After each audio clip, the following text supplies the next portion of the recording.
अस्सलाम वालेकुम। तो चलो इस वीडियो में हम बात करते हैं कि फ़्रांस में एडमिशन से लेकर वीज़ा तक के आपने किस तरह कौन-कौन से स्टेप फ़ॉलो करने हैं, किस तरह अप्लाई करनी है, क्या-क्या रिक्वायरमेंट होगी या इसकी कोई फ़ीसेज़ हैं तो कौन-सी फ़ीसेज़ होंगी जो आपको पे करनी पड़ेंगी। तो चलते हैं इसके मेन टॉपिक की तरफ कि किस तरह आपने एडमिशन से लास्ट तक अपने स्टेप बाय स्टेप जो प्रोसेसिंग होगी आपने उसको कंप्लीट करके अपनी एप्लीकेशन की कंप्लीशन तक जाना है। फर्स्ट ऑफ स्टूडेंट, अगर आपने प्लान किया हुआ है फ्रांस में पढ़ने के लिए, फ्रांस में एडमिशन के लिए, ठीक है जी।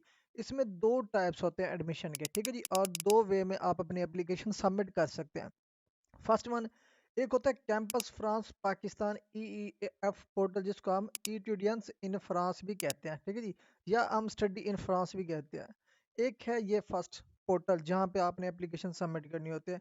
इसका अल्टरनेटिव दूसरा होता है यूनिवर्सिटी स्पेसिफिक एप्लीकेशन पोर्टल, ठीक है जी, जहाँ पे मीन के आपको फ्रांस की यूनिवर्सिटीज़, कैंपस इन फ्रांस में सिलेक्ट करें, यूनिवर्सिटीज़ देखें कौन कौन सी यूनिवर्सिटी वहाँ पे लिस्टेड है।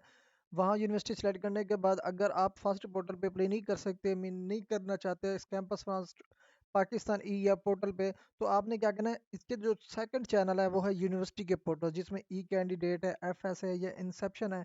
यहाँ पे भी आप अपनी एप्लीकेशन सबमिट करना चाहें, आप सबमिट कर सकते हैं यूनिवर्सिटी में खुद जाके। अब कैंपस फ्रांस फर्स्ट वन कौन सा है, कैंपस फ्रांस। इसका प्रोसेस क्या होगा अगर आप कैंपस फ्रांस में अप्लाई करना चाहते हैं तो फर्स्ट ऑफ ऑल आपने क्या करना है, कैंपस फ्रांस में अगर आपने अप्लाई करनी है तो आपने visit campus France Pakistani website को विजिट करना है। जैसे ही आप विजिट क्लिक करते हैं तो यहाँ पे आपको एक ऑप्शन मिल जाता है आई एम कैंडिडेट सेक्शन।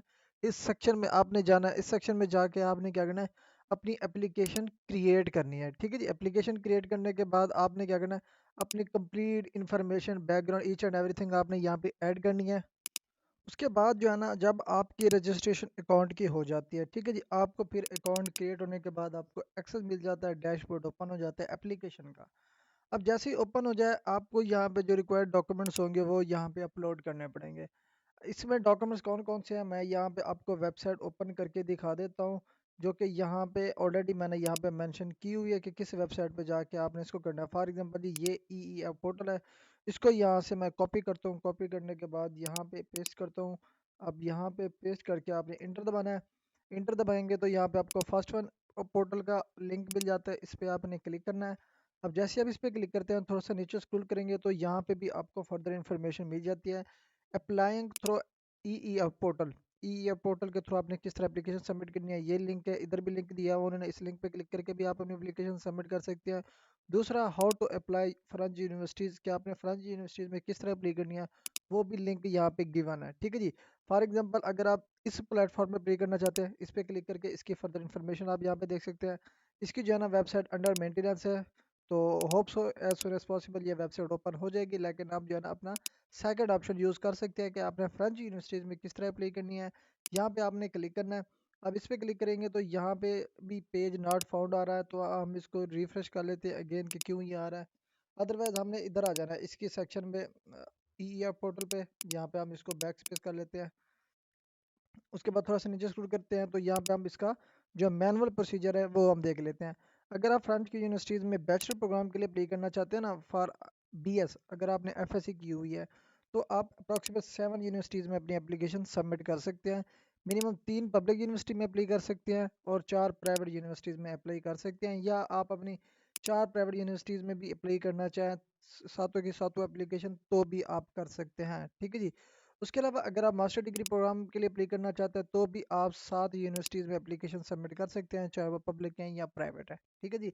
लेकिन आपने एक नोट अपने जहन में रखना है कि कुछ यूनिवर्सिटी जो है ना, जो प्राइवेट्स हैं, वो इंटरनेशनल स्टूडेंट को रिक्वायर्ड करते हैं कि वो अपनी सेकंड एप्लीकेशन अपने पोर्टल पे भी अपनी एप्लीकेशन सबमिट करने, मीन के जब आप EEF के पोर्टल पे एप्लीकेशन सबमिट करते हैं तो उसके बाद आपको अगेन यूनिवर्सिटी स्पेसिफिक पोर्टल पे भी अपनी एप्लीकेशन सबमिट करनी पड़ती है।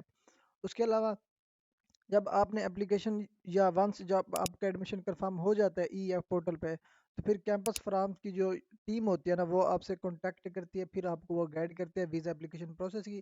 और ये कांटेक्ट वो किस तरह करती है, जो आप अपना ईमेल यूज़ करते हैं एप्लीकेशन में, वही ईमेल के थ्रू वो आपसे कांटेक्ट करते हैं, ठीक है जी। अब यहाँ पे फॉर एग्जांपल आपकी कंफर्मेशन होगी है एडमिशन की, तो उसके बाद आपको ऑफर मिल गया, ऑफर आपने एक्सेप्ट कर लिया, एक्सेप्ट करने के बाद आपका वीज़ा प्रोसेस होता है, ठीक है जी। अब यहाँ पे हम उसी पोर्टल पे आ जाते हैं, ठीक है जी। आपने फिर उसके रिक्वायर्ड डॉक्यूमेंट्स आपने सारे अपलोड करने हैं। पर्सनल डॉक्यूमेंट्स हो गए, इंग्लिश प्रोफिशिएंसीज होंगी, रिकमेंडेशन लेटर या मोटिवेशन लेटर, ये तमाम तर डॉक्यूमेंट्स आपने अपलोड करनी है। उसके बाद आपने अपना कोर्स सिलेक्ट करना है कि किस कोर्स में आप अप्लाई करना चाहते हैं, और आपने वहाँ पे मेंशन करना है कि इंग्लिश स्टार्ट प्रोग्राम में आपने अप्लाई करनी है। ठीक है जी। उसके अलावा आप अप्रॉक्सीमेट 7 प्रोग्राम्स में अप्लाई कर सकते हैं। ठीक है जी। फर्स्ट ऑफ ऑल किसी भी कोर्स पे अगर आपने अप्लाई करनी है, अप्लाई करने से पहले पहले आपने उस कोर्स की एलिजिबिलिटी और उसकी लैंग्वेज रिक्वायरमेंट्स लाजमी चेक कर लेनी है, क्योंकि मैक्सिमम स्टूडेंट जो है ना एलिजिबिलिटी चेक करते हैं, ना लैंग्वेज रिक्वायरमेंट चेक कर लेते हैं, एप्लीकेशन सबमिट कर लेते हैं। और कुछ यूनिवर्सिटीज़ की जो है ना एप्लीकेशन फ़ीस भी होती है, तो वो फीस भी पे कर देते हैं, जबकि वो सारी फीस उनकी वेस्ट हो जाती है, टाइम भी वेस्ट हो जाता है और उनकी मेहनत भी सारी वेस्ट जाती है। तो किसी भी कोर्स में आपने अप्लाई करना है, उसकी एलिजिबिलिटी और लैंग्वेज रिक्वायरमेंट लाजमी चेक कर लेनी है। उसके बाद क्या करना है, ये तमाम तर कंप्लीट करने के बाद आपने अपनी एप्लीकेशन सबमिट करनी है। अपनी जो एप्लीकेशन आपने बनाई है उसका रिव्यू करना है। रिव्यू करने के बाद आपने डॉक्यूमेंट्स भी रिव्यू करने हैं। डॉक्यूमेंट्स रिव्यू करने के बाद जो कैंपस फ्रॉम पाकिस्तान होगी वो आपकी एप्लीकेशन की जो करेक्टनेस होगी वो चेक करेगा। उसके अलावा अगर कोई मिसिंग डॉक्यूमेंट्स होंगे तो वो खुद आपसे कॉन्टैक्ट करेंगे कि आपका ये डॉक्यूमेंट मिसिंग है, आप इसी को अपडेट करें। जब आपकी एप्लीकेशन कंफर्म हो जाती है, वैलिडेट हो जाती है, फिर आपको जो है ना इसकी प्रोसेसिंग फीस जो है ना 30,000 होती है, वो आपको पे करनी पड़ती है।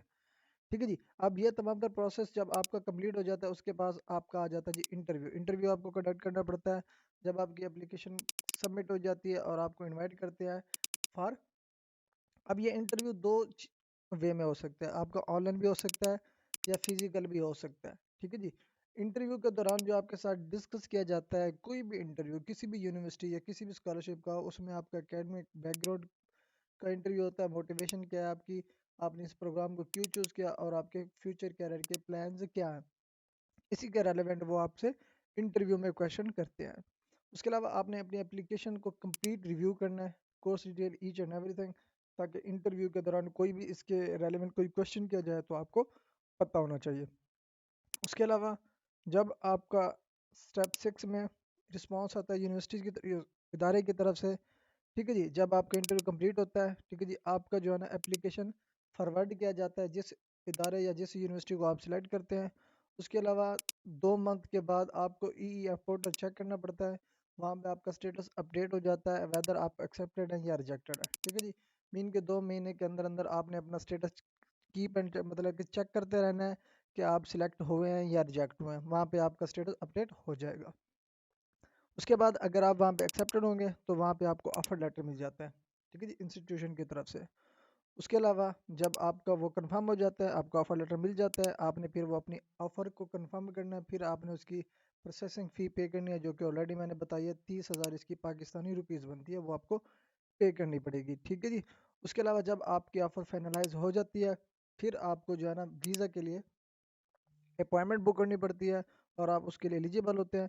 अब वो बुक अपॉइंटमेंट आपने किस तरह बुक करनी है वीज़े के लिए, ठीक है जी, आपने फ्रेंच एम्बेसी वेबसाइट को विज़िट करना है। ठीक है जी, जो या आप अपनी कंट्री की एम्बेसी को जाके विज़िट करेंगे, जो कि फ्रेंच एम्बेसी होगी फॉर वीज़ा अपॉइंटमेंट। ठीक है जी। उसके बाद यहाँ पे आपको मेक श्योर जब भी आपने वीज़ा अपॉइंटमेंट या बुक अपॉइंटमेंट करनी है, तो आपने तमाम तो डॉक्यूमेंट साथ लेकर जाने हैं, बमा आपने जो जिस यूनिवर्सिटी से आपने ऑफ़र लेटर लिया हुआ है वो, और जो 30,000 इसकी प्रोसेसिंग फ़ी पे की है फ्राम कैंपस फ्रांस में, ये दोनों चीज़ें आपने अपने साथ अटैच करनी है। उसके साथ आपने वीज़ा एप्लीकेशन अटैच करनी है, मीन के फर्स्ट वन ऑफर लेटर, फिर आपका वो चालान जो आपने पे किया, फिर वीज़ा की एप्लीकेशन, फिर पासपोर्ट, फिर आपके पास ऑफर लेटर अगेन मैंने बता दिया ये तो, फिर उसके बाद फाइनेंशियल स्टेबिलिटी या बैंक स्टेटमेंट, उसके बाद प्रूफ ऑफ एकोमोडेशन, फिर ट्रैवल इंश्योरेंस। उसके अलावा कोई एडिशनल आपके इसके रेलिवेंट डॉक्यूमेंट्स है तो ये आपने अपॉइंटमेंट बुक कराने के लिए ये सारे डॉक्यूमेंटेशन आपने अपने साथ लेकर जानी है। ठीक है जी।